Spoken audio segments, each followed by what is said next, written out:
अमरावती विभागीय संदर्भ सेवा रुग्णालय सुपर स्पेशालिटी हॉस्पिटल येथील आरोग्य सुविधांचा विस्तार करण्यासाठी आता फेज 3 कार्यान्वित करण्याच्या हालचालींना वेग आला आहे।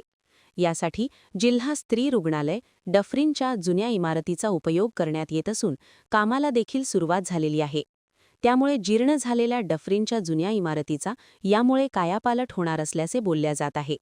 विभागीय संदर्भ सेवा रुग्णालय येथील फेज 1 मध्ये urology, kidney transplant, nephrology, paediatric विभाग कार्यान्वित आहेत, तर फेज 2 मध्ये न्यूरोसर्जरी, कार्डियाक विभाग, कॅन्सर विभाग कार्यान्वित आहे।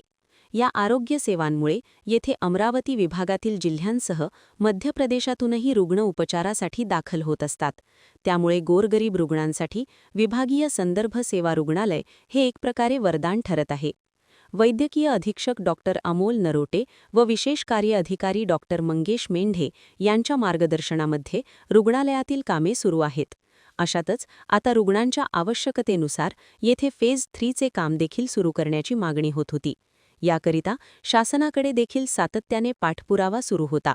अशातच आता जिल्हा स्त्री रुग्णालयाची बंद असलेली जुनी इमारत फेज 3 इमारतीसाठी वापरण्याचा निर्णय घेण्यात आला असून या इमारतीमध्ये किरकोळ दुरुस्तीच्या कामाला देखील सुरुवात झाली आहे।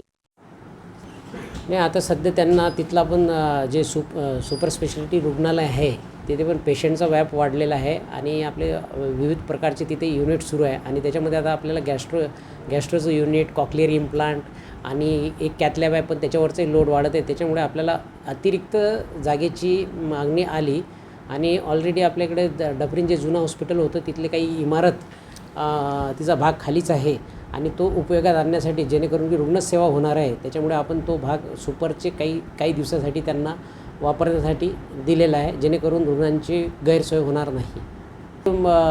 त्यांचं चालू आहे की डायलिसिसचा काही पार्ट आणि रेडिओ चा भाग काही सुरू होण्याच्या याच्यासाठी ठेवलेला आहे आणि गॅस्ट्रोसाठी पण आपल्या तिथे एक ओटी असल्यामुळे तिथे आपल्याला तो पण विभाग चालू करता येईल।